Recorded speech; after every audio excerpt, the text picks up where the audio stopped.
یہ ساری چیزیں سنتیں ہیں. اب سنت کی کیٹیگریز ہوتی ہے، کوئی قولی سنت، کوئی فعلی سنت، کوئی تقریری سنت. نبی اکرم نے کبھی کسی سنت کا حکم دیا ہے تو قولی سنت ہوئی، آپ نے کر کے دکھایا ہے فعلی سنت ہوئی. آپ نے نہ تو حکم دیا ہے نہ کر کے دکھایا، بلکہ کسی کرنے والے کو دیکھا ہے اور آپ نے اس کو ٹوکا نہیں، منع نہیں کیا، تو وہ بھی سنت. تو یہ ساری چیزیں ہیں. آپ کہتے ہیں شور ہو رہا ہے، ہم صرف اتنا کہتے ہیں وَلَضَّالِّينَ آمین، کہ یہ آگے شور کر دیں مسجد میں، سب کی نمازوں میں ڈسٹرب ہوتا ہے. ہم صرف آمین کہہ دیں تو تمہاری نمازوں میں ڈسٹرب ہو رہا ہے، اور تمہارے یہاں نماز ہو رہی ہوتی ہے اور 5 منٹ 10 منٹ تک اتنی زور سے الصلاۃ والسلام علیکہ یا رسول اللہ یا حبیب اللہ، گنجوں پنجوں پہ سلام، لاکھوں سلام، کروڑوں سلام، یہ ساری چیزیں تمہاری مسجدوں میں ہوتے ہیں تو نمازوں میں ڈسٹرب نہیں ہوتا. جو چیز سنت کے خلاف ہے وہ تمہاری مسجدوں میں ہو رہا ہے تو کوئی ڈسٹرب نہیں. ہم نے اگر یہ کہہ دیا تو ڈسٹرب ہو رہا ہے، جبکہ اس کی سنت موجود ہے. حدیث کے الفاظ ہیں اذا قال الامام غیر المغضوب علیہم ولا الضالین فقولوا آمین. جب تمہارا امام ولا الضالین کہے تو تم بھی آمین کہو. فرشتے بھی آمین بولتے. ان وافقت تامین تامین الملائکۃ غفر له ما تقدم من ذنبہ. تم نے اپنے منہ سے جب آمین کہی اور فرشتوں نے بھی آمین کہی، فرشتوں کی آمین تمہاری آمین ایک ساتھ نکلی، موافقت کر گئی، تو اللہ تعالیٰ اس آمین کے بولنے کا نتیجہ یہ نکلے گا، انعام یہ ملے گا کہ غفر لہ ما، لفظ ما پر غور کرو، غفر لہ ما تقدم من ذنبی، اللہ تعالیٰ تمہارے اب تک جتنے گناہ تم نے کیے سارے کے سارے گناہ معاف کر دے گا. غور کرو، یہ سنت ہے. ہم اس سنت کی طرف لوگوں کو بلاتے ہیں تو تم کہتے ہو کہ گستاخی ہے. ماں جتنے گناہ کیے ہیں اب تک، ماں تقدمہ جو کر چکے ہو، جو گزر چکے سب معاف، صغیرہ کبیرہ نہیں. کسی کا قتل کر کے آؤ مسجد میں گھس جاؤ، امام نے کہا آمین کہ معاف ہو گیا ہوگا، وہ قتل معاف نہیں ہوگا، وہ کبیرہ گناہ ہے. صغیرہ گناہ معاف ہوں گے، کبیرہ گناہ معاف نہیں ہوں گے. سنت ہے. حدیث کو پھر فٹ کر لو، من احب سنتی فقد احبنی ومن احبنی کان معی فی الجنہ. جو میری سنت سے محبت کرے گا وہ مجھ سے، اور جو مجھ سے محبت کرے گا وہ میرے ساتھ جنت کے اندر ہوگا. دوسری دلیل، وعن ابی ہریرہ رضی اللہ تعالی عنہ قال قال رسول اللہ صلی اللہ علیہ وسلم قال سمعت رسول اللہ صلی اللہ علیہ وسلم یقول کل امتی يدخلون الجنہ الا من ابى. اللہ کے نبی فرماتے ہیں کہ میری پوری امت جنت کے اندر داخل ہوگی الا میرا نافرمان کتنا ہی کلمہ پڑھے لیکن وہ منکر ہے، فقد ابا، اس نے میرا انکار کیا. اور رسول کا انکار کرنے والا کون ہوا؟ کافر.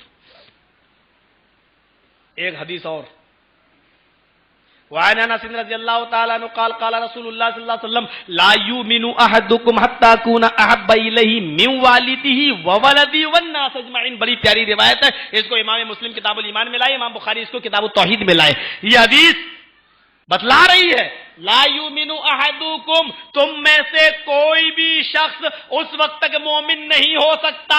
لیجئے، لا یؤمن پہلے لائے، لا یؤمن احدکم، تم میں سے کوئی بھی شخص اس وقت تک مومن نہیں ہو سکتا. کب تک؟ حتی اکون، جب تک کہ میں یعنی محمد رسول اللہ صلی اللہ علیہ وسلم اس کی نظر میں اس کے باپ سے بھی زیادہ، اس کی اولاد سے بھی زیادہ، اور والناس، کتنے ماہر نفسیات تھے اللہ کے نبی، والناس کہہ دیا، ناس میں سب آ گئے، والناس اجمعین، ساری انسانیت میں سب سے زیادہ مجھ سے محبت نہ کرنے لگے. والناس، ناس کا لفظ کہہ کر سب ختم کر دیا. حالانکہ ناس میں لوگوں میں باپ بھی آ گیا، بیٹا بھی، لیکن چونکہ باپ سے محبت ہوتی ہے ایک بیٹے کو اور ایک اولاد سے بھی محبت ہوتی ہے ایک باپ کو، اس لیے ان کو الگ سے ذکر کرنے کے بعد والناس کہہ دیا. اور ناس میں کون آ گیا؟ ملا، مولوی، کٹھ ملا، صوفی، سنت، امام، محدث، پیر، ولی، سب آ گئے. والناس اجمعین، ساری انسانیت ایک طرف اور محمد رسول اللہ کا فرمان اکیلا ایک طرف. ساری انسانیت میں، سارے لوگوں میں سب سے زیادہ محمد رسول اللہ سے محبت. دیکھیے، یہ نہیں کہ اللہ کے نبی نے کہ باپ سے محبت نہ کرو، اولاد سے محبت نہ کرو، بیوی بچوں سے محبت نہ کرو، لیکن یہ کہا ہے کہ جب درجات کی بات آئے اور محبت کی قربانی کی بات آئے تو باپ کی محبت کو قربان کر دینا، لیکن رسول کی محبت کو قربان نہ کرنا. رسول، بیٹے کی قربانی کی بات آئے، بیٹے کی محبت کی اور رسول کی، تو رسول کی محبت کو قربان مت کرنا، بیٹے کی محبت کو قربان کر دینا. محبت تو ہوگی باپ کو بیٹے سے اور بیٹے کو باپ سے محبت تو ہوگی، لیکن قربانی جب دینا پڑے تو بیٹے کی اور باپ کی محبت کو قربانی دی جا سکتی ہے، لیکن رسول کی محبت ایسے سمجھ لو جیسے جنگل میں کوئی آدمی ہمیں اور آپ کو پکڑ لے، سونے کی گھڑی پہنے، بڑی قیمتی گھڑی، اتار اس کو، ارے صاحب بہت قیمتی ہے یار، چھوڑو نہیں دوں گا، پکڑ لیا، چھرا نکالا، گھڑی دے رہا ہے یا میں تیرا ہاتھ کاٹوں؟ سب نے ٹائٹ کر لیا، ہاتھ پکڑ لیا، بس چھری مارنے والا ہے وہ، بول گھڑی دے رہا ہے یا میں ہاتھ کاٹوں، جلدی بتا، انسانیت سے دے رہا ہے یا نہیں؟ گھڑی بھی قیمتی ہے، ہاتھ بھی قیمتی ہے۔ اب ان دونوں چیزوں میں سے ایک چیز کی قربانی دینا پڑ رہی ہے، فیصلہ کرو، گھڑی دے کر ہاتھ بچاؤ گے یا ہاتھ دے کر گھڑی اور ہاتھ دونوں گواؤ گے؟ عقل مند آدمی وہی ہوگا جو کہہ دے گا بھائی صاحب میں دے رہا ہوں، ہاتھ سلامت تو زندگی سلامت، پھر کما لوں گا کبھی، فوراً لے بھائی لے، چل جا۔ یہاں گھڑی کا اور ہاتھ کا مسئلہ آیا، آپ نے گھڑی دے دی، قربانی دے دی اور ہاتھ کو بچا لیا، لیکن اگر انہی ڈکیتوں نے، انہی کرمنل لوگوں نے، انہی چوروں نے آپ کو پکڑ لیا اور پکڑنے کے بعد کہا نہیں، ہاتھ کٹا، بول ہاتھ دے رہا یا نہیں دے رہا، یا پھر میں تیری جان لے لوں، گردن کاٹ دوں گا، ختم کر دوں گا، جلدی بول۔ ہاتھ بھی قیمتی اور جان بھی قیمتی، آپ جانتے ہیں کہ ہاتھ اگر میرا کٹ گیا تو ایک ہاتھ کے بغیر زندگی میری اجیرن ہو جائے گی، لیکن پھر بھی زندگی سے پیار ہے، جانتے ہیں کہ میرے چھوٹے چھوٹے بچے ہیں، کم سے کم میرے آنکھوں کے سامنے رہیں گے، میرا دل تو ٹھنڈا ہوتا رہے گا ان کو دیکھنے کے لیے۔ ہاتھ کی اور جان کی قربانی میں سے ایک چیز کی قربانی دینا پڑ رہی ہے، تو آپ کہیں گے بھائی میرا ہاتھ کاٹ لے لیکن میری جان بخش دے۔ اب ہاتھ کاٹوا دیں گے اور اپنی جان بچا لیں گے، بس یہاں یہی مثال پیش کی جا رہی ہے، لا یؤمن احدکم حتی اکون احب الیہ من والدی وولدی والناس اجمعین، تم میں سے کوئی بھی آدمی مومن نہیں ہو سکتا ہے جب تک کہ وہ مجھے اپنے باپ سے زیادہ، اپنی اولاد سے زیادہ، والناس اجمعین، اور ساری انسانیت سے زیادہ مجھے نہ چاہنے لگے۔ باپ سے بھی محبت ہے، اولاد سے بھی محبت ہے، لوگوں سے، رشتہ داروں سے بھی محبت ہے، لیکن رسول کی بات اور باپ کی بات ٹکرا رہی ہے، تو رسول کی بات مانو گے یا باپ کی؟ ان دونوں میں سے ایک کی محبت کو ٹھکرانا پڑ رہا ہے، تو تم باپ کی محبت کو ٹھکرا دینا، رسول کی محبت کو نہ ٹھکرانا، اولاد کی محبت کو ٹھکرا دینا، رسول کی محبت کو نہ ٹھکرانا، ساری کائنات کی محبت کو ٹھکرا دینا، اماموں کی، محدثوں کی، پیروں کی، ولیوں کی، ہاں کچھ ملاؤں کی، صوفیوں کی، ساروں کی باتوں کو ٹھکرا دینا، لیکن جناب محمد رسول اللہ صلی اللہ علیہ وسلم کی بات کو نہ ٹھکرانا، کیونکہ یہی ایمان ہے، یہی ایمان کا تقاضا ہے، یہی محبت رسول کا مطالبہ ہے، یہی تقاضا ہے محبت رسول کا۔ آپ دیکھ لیجئے، جنگ ہو رہی ہے، عبداللہ ابن ابی نے کہا مدینے والوں سے، محمد نے کتنے لوگوں کو مروا دیا ہے؟ زور سے کہو صلی اللہ علیہ وسلم، کتنے لوگوں کو مروا دیا ہے؟ دیکھو چلو ہم لوگ بھاگ چلیں۔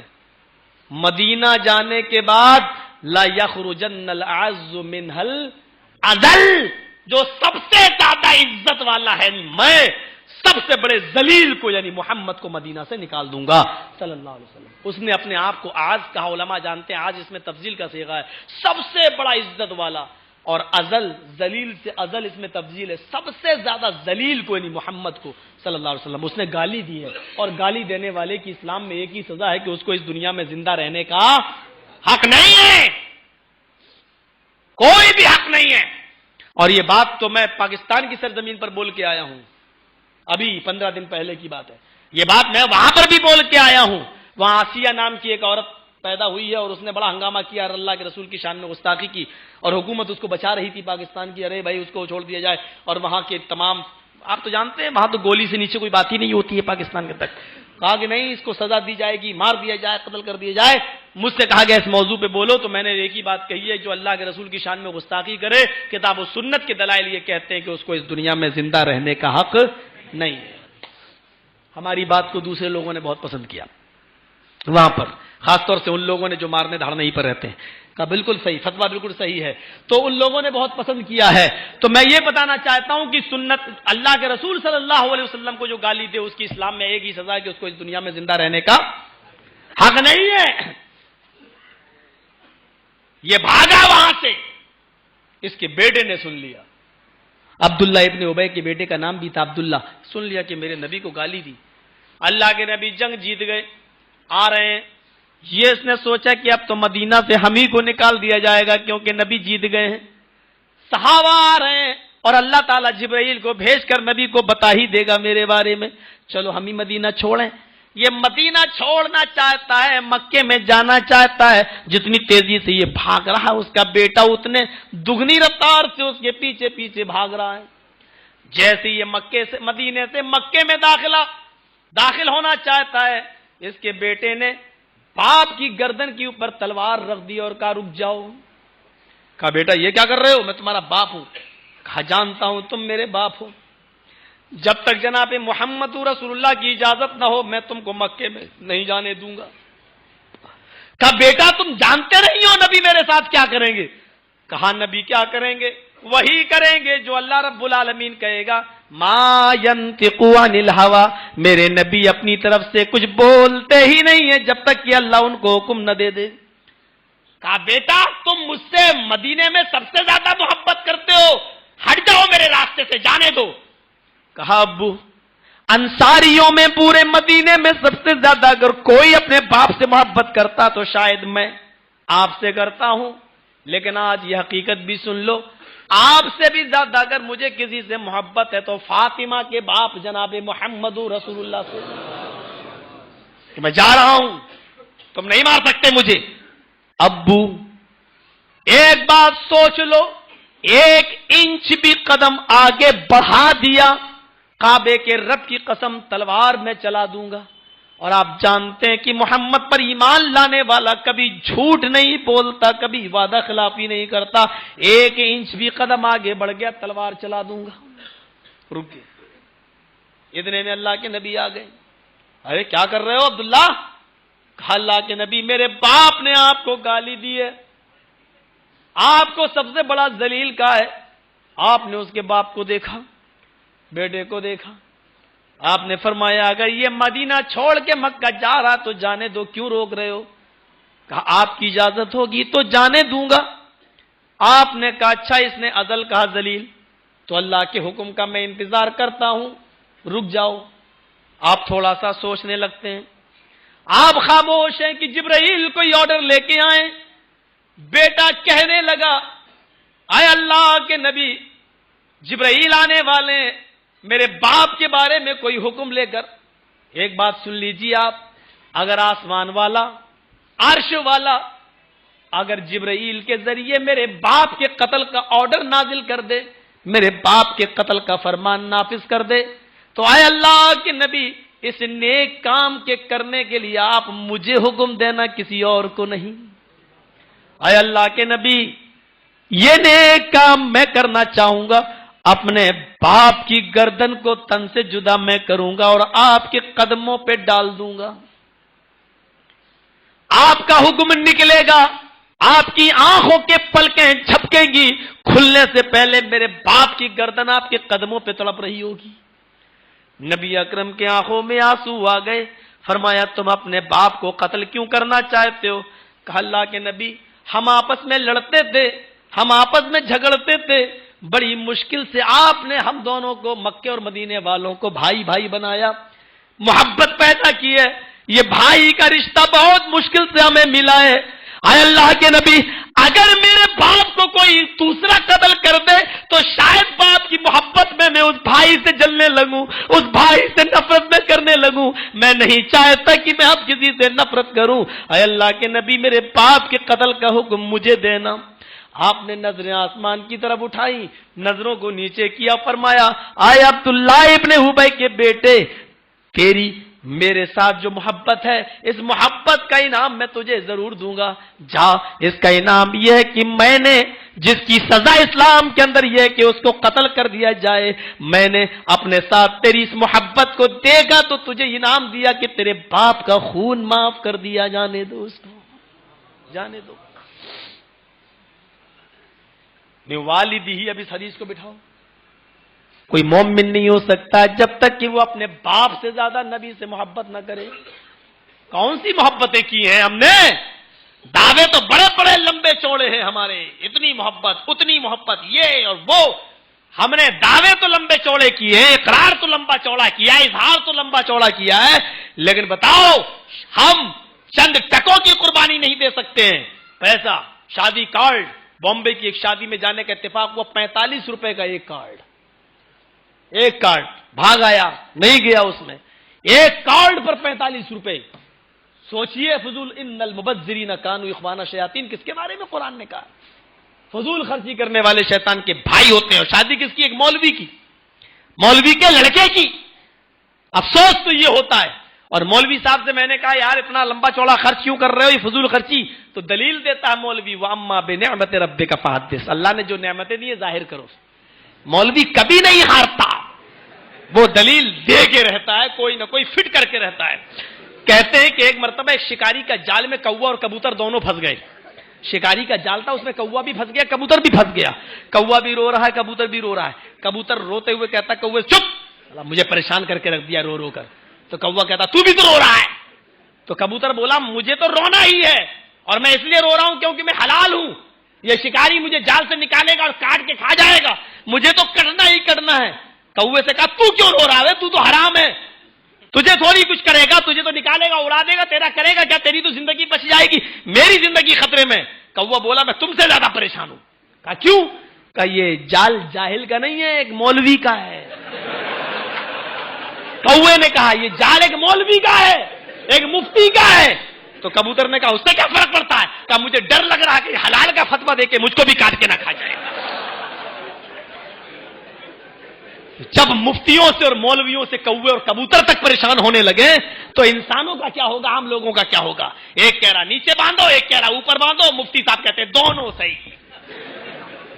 ایک مولوی، ایک امام کہہ رہا گھوڑے کا گوشت مکروہ، ابو حنیفہ رحمۃ اللہ علیہ. امام شافعی کہہ رہے حلال. حدیث میں حضرت عائشہ فرماتی ہے کہ اللہ کے رسول نے میرے ساتھ بیٹھ کر گھوڑے کا گوشت کھایا.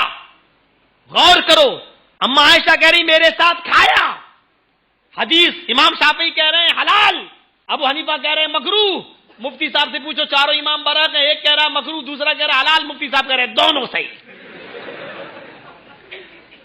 امام ابو حنیفہ کہہ رہے ہیں جو امام کے پیچھے سورہ فاتحہ پڑھے گا اس کے منہ میں آگ بھری جائے گی، آگ، انگارے. امام شافعی فرما رہے ہیں جو سورہ فاتحہ نہیں پڑھے گا اس کی نماز ہی نہیں ہوگی. ایک امام کہہ رہا پڑھو گے تو آگ بھری جائے گی، دوسرا امام کہہ رہا نہیں پڑھو گے تو نماز نہیں ہوگی. مفتی صاحب کون صحیح ہے؟ مفتی صاحب کہتے ہیں دونوں صحیح.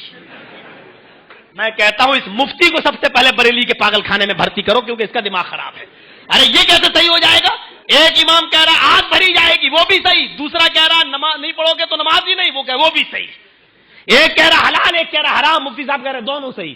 ایک کہہ رہا رات، ایک کہہ رہا دن، مفتی صاحب کہہ رہے دونوں صحیح. میرے بھائیوں ذرا غور کرو، اس کا مطلب پاگل مفتی ہے، اس کو پاگل خانے میں اس کا علاج کراؤ. ہم جیسے مولوی ہیں، کوے اور کبوتر تک پریشان ہے تو عوام پریشان کیوں نہیں ہوگی؟ میرے بھائیوں تنگ آ چکی ہے دنیا، اب ان کو عام لوگوں کی طرف بلانے کی ضرورت نہیں ہے. ان کو بلانا ہے تو سپریم کورٹ کی دعوت دو، جناب محمد رسول اللہ صلی اللہ علیہ وسلم کی. اس کو بتاؤ، اس کو نسخہ کیمیا چاہیے تو جناب محمد رسول اللہ کا. ہم نہیں کہتے ہیں کہ ہم 8 رکعت تراویح پڑھتے ہیں ہم غلط نہیں ہو سکتے. ہو سکتا ہے ہم 8 پڑھ رہے ہیں غلط ہوں، ہو سکتا ہے آپ 20 رکعت تراویح پڑھتے ہیں آپ صحیح ہے، لیکن اس جھگڑے کو ہم اماموں کی عدالت میں نہیں لے جائیں گے، ملاؤں کی عدالت میں نہیں لے جائیں گے. 8 اور 20 کا جھگڑا سپریم کورٹ میں چلو، جناب محمد رسول اللہ کی عدالت میں چلو. نبی نے جتنی پڑھی ہے اس کو تم بھی شروع کر دو، ہم بھی شروع کر دیں، جھگڑا ختم. بھلی صاحب بات تو صحیح ہے. جج اللہ نے ابو حنیفہ کو جج نہیں بنایا، اللہ نے امام شافعی کو جج نہیں بنایا، اللہ نے امام مالک کو جج نہیں بنایا، اللہ نے امام احمد ابن حنبل کو جج نہیں بنایا، اللہ نے اعلی حضرت کو جج نہیں بنایا، اللہ نے ثناء اللہ مرسلی کو جج نہیں بنایا. اللہ نے جج بنایا تو محمد رسول اللہ کو بنایا.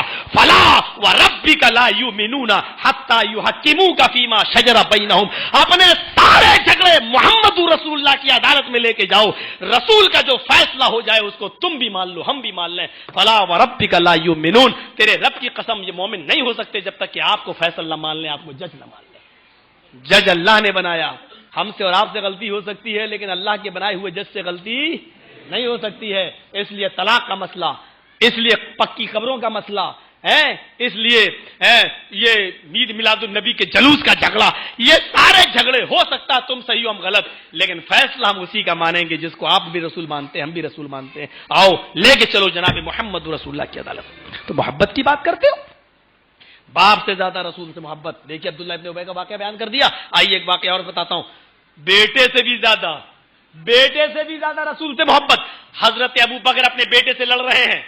جنگ بدر میں ابو بکر صدیق کا بیٹا ابو جہل کی طرف سے لڑ رہا ہے، کافروں کی طرف سے لڑ رہا ہے، اور ابو بکر صدیق بوڑھے ہیں نبی اکرم کی طرف سے. لڑتے جنگ میں لڑتے ابو بکر اپنے بیٹے ہی کو ڈھونڈ رہے قتل کرنے کے لیے، اور بیٹا عام مسلمانوں کو.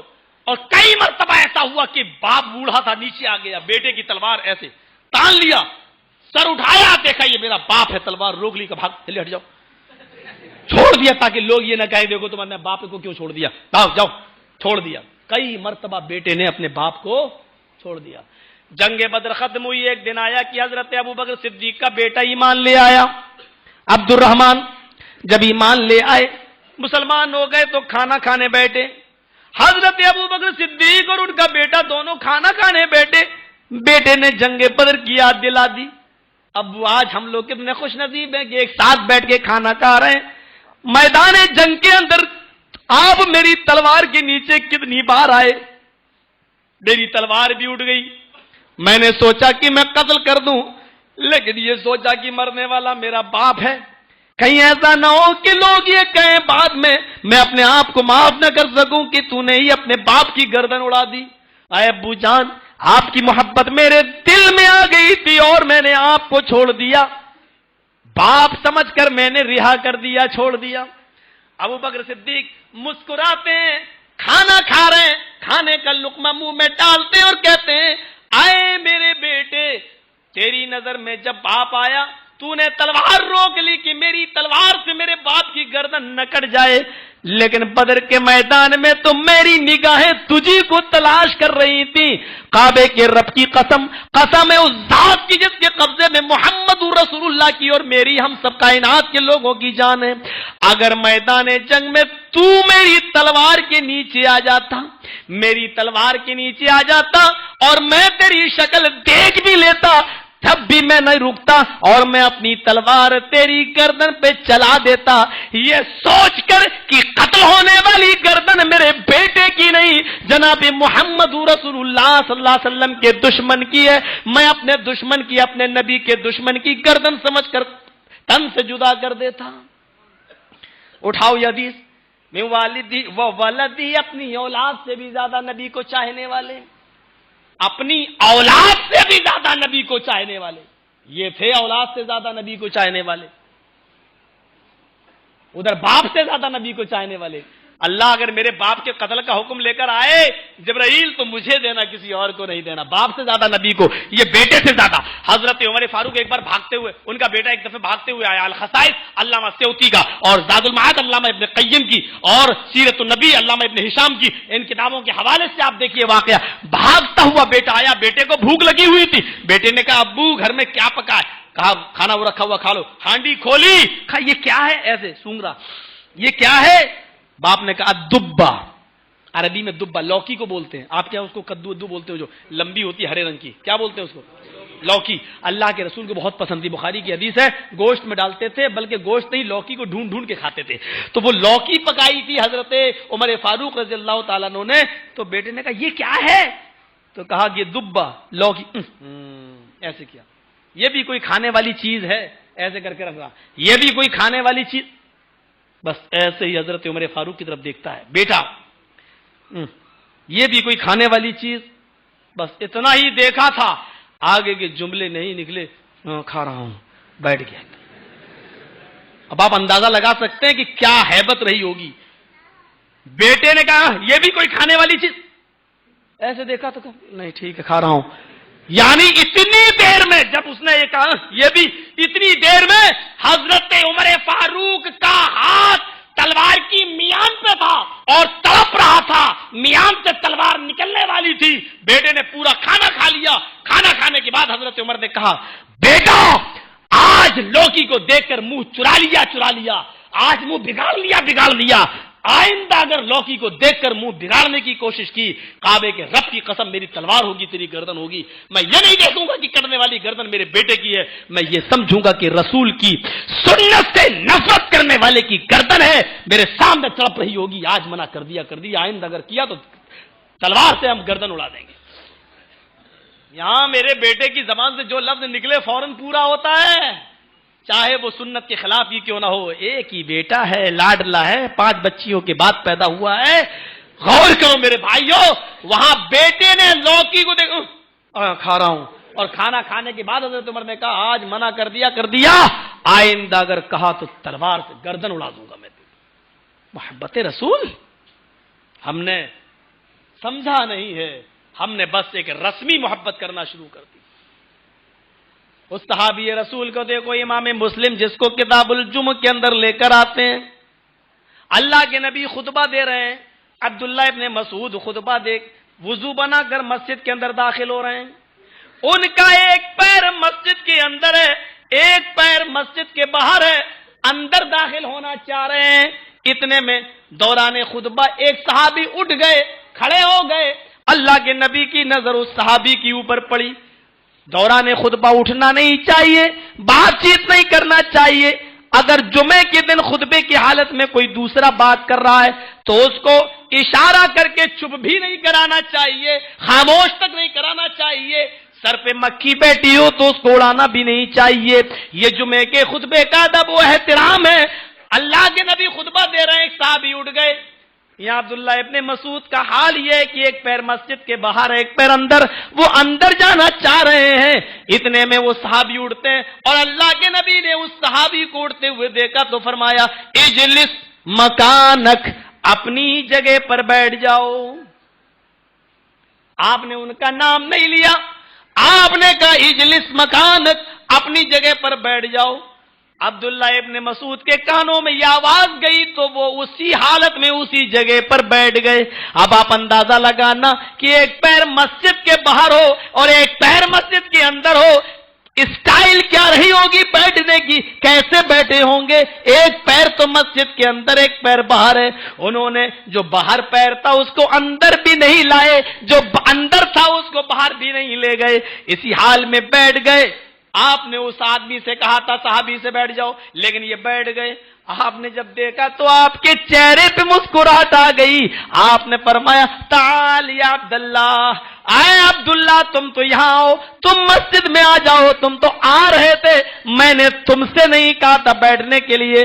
کھڑے تو یہ ہو گئے تھے دوران خطبہ، یہ اٹھ گئے تھے، میں نے ان سے کہا تھا بیٹھنے کے لیے، تم کیوں بیٹھ گئے ہو؟ تم اندر آؤ، تم یہاں بیٹھو، تم مسجد کے اندر آؤ۔ پھر آپ نے کہا تم کیوں بیٹھ گئے؟ حضرت عبداللہ ابن مسعود کا جواب سنو۔ حضرت عبداللہ ابن مسعود فرماتے ہیں اے اللہ کے نبی، میں یہ نہیں جانتا ہوں کہ آپ نے کس سے کہا بیٹھ جاؤ، میں نہیں جانتا، آپ نے کسی کا نام نہیں لیا، آپ نے صرف اتنا کہا اجلس مکانک، اپنی جگہ پر بیٹھ جاؤ۔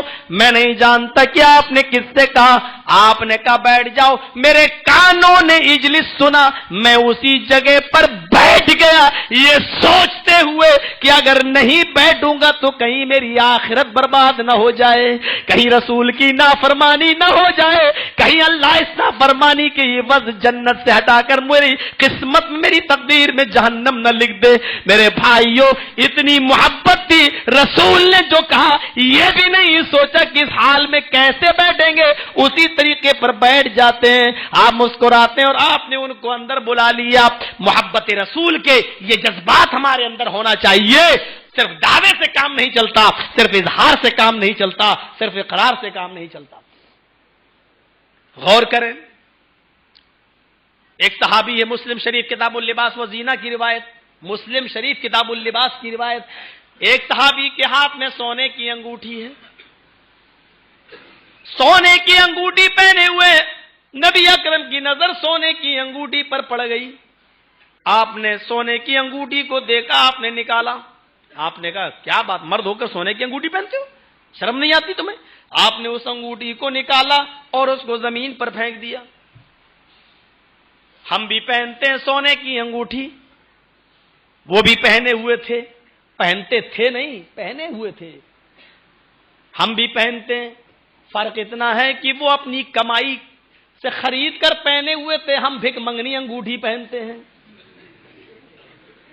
ہم کو جس لڑکی سے شادی کرنا ہے ساتھ پہناتی ہیں، یا ہونے والی سالی وہ پہناتی ہے ہونے والے جیجا کو، گفٹ کہا جاتا ہے اس کو انگوٹھی، اور بڑا فخر کرتے ہیں سونے کی انگوٹھی پہنے۔